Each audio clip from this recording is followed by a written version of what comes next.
Hello दोस्तों, बहुत बहुत स्वागत है आपके अपने यूट्यूब चैनल एजुकेशन विद दिल मोहम्मद में। दोस्तों, ब्रेकिंग न्यूज है।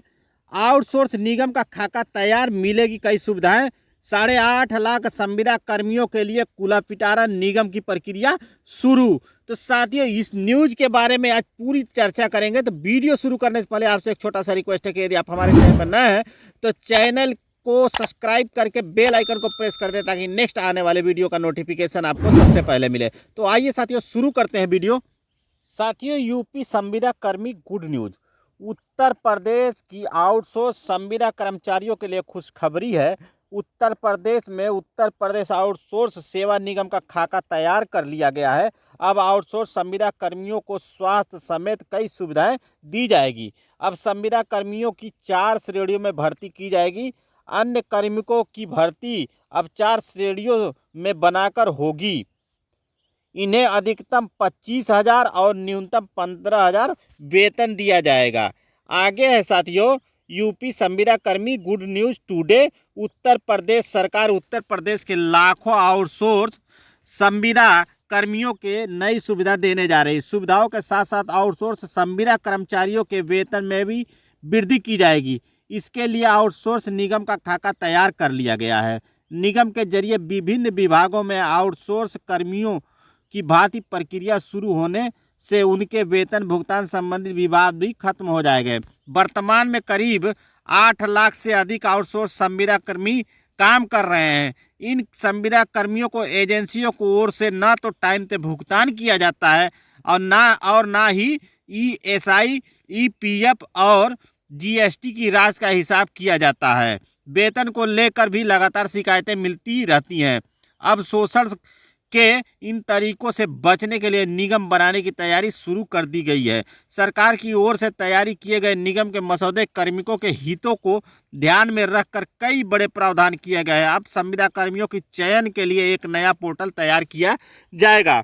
उसके बाद साथियों, आगे आउटसोर्स संविदा कर्मियों को मिलेगी स्वास्थ्य सुविधाएं।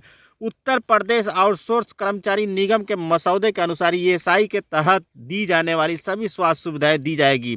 इसके साथ ही महिला संविदा कर्मियों को 6 माह साथियों 6 माह का पेड मैटरनिटी लीव, गर्भपात पर 42 दिन का पेड लीव और बीमार होने पर 91 दिन का 70% पेड लीव और असाध्य रोग होने पर 124 से 309 दिनों का 80% पेड लीव दिया जाएगा। विशेष परिस्थितियों में 730 दिनों का अवकाश भी देने की व्यवस्था की गई है। साथ ही प्रदेश के 57 सुपर स्पेशली अस्पतालों में चिकित्सा सुविधा उपलब्ध कराई जाएगी।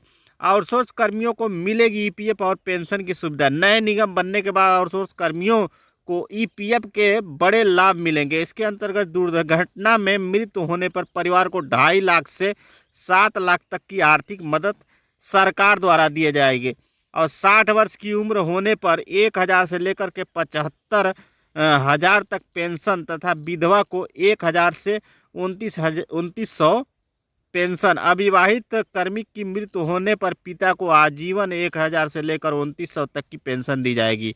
इसके साथ साथ किसी कर्मी की मृत्यु होने पर अंतिम संस्कार के लिए परिवार को 15,000 की आर्थिक सहायता मिलेगी। उसके बाद आगे है साथियों, आउटसोर्स क्षमता कार्मिकों के लिए निगम का ढांचा तैयार। साथियों, आउटसोर्स कर्मचारी निगम के बोर्ड ऑफ डायरेक्टर के अध्यक्ष, मुख्य सचिव, प्रबंध निदेशक, ऑर्डर पोस्ट और एग्जीक्यूटिव डायरेक्टर 3 होंगे। इसके अतिरिक्त सचिवालय प्रशासन, कार्मिक, वित्त, न्याय, श्रम विभाग के अपर मुख्य सचिव और मानव संसाधन विशेषज्ञ के रूप में 2 सदस्य नामित किए जाएंगे। यह सभी बोर्ड के सदस्य होंगे। इसी तरह निगम कार्यालय सलाहकार समिति, निकाय स्तर के समिति, निदेशालय, मंडल स्तरीय समिति और जिला स्तरीय समिति बनाई जाएगी। निगम कार्यालय में जनरल मैनेजर को 1 लाख और मैनेजर को 40,000 महीना सैलरी दी जाएगी। अन्य पदों को 4 श्रेणी में बांटा गया है, जिसमें श्रेणी 1 में कार्मिकों को अधिकतम 25,000 और द्वितीय में 21,500 और तृतीय में 18,500 और चतुर्थ में 15,000 दिया जाएगा। संविदा कर्मियों को न्यूनतम 18,000 से 20,000 मिलेगा मानदेय। उत्तर प्रदेश के मुख्यमंत्री योगी आदित्यनाथ उत्तर प्रदेश के आउटसोर्स कर्मचारियों को न्यूनतम वेतन 18,000 से लेकर 20,000 तक देने का ऐलान कर चुके हैं और इसका बजट भी प्रावधान किया गया है। नया निगम बनने के बाद आउटसोर्स कर्मियों के जीवन स्तर में सुधार आएगा, साथ ही आउटसोर्स कर्मचारियों को शोषण से मुक्ति भी मिलेगी। तो ये साथियों कुछ जानकारी थी। इसी के साथ साथियों जय हिंद, जय भारत, वंदे मातरम।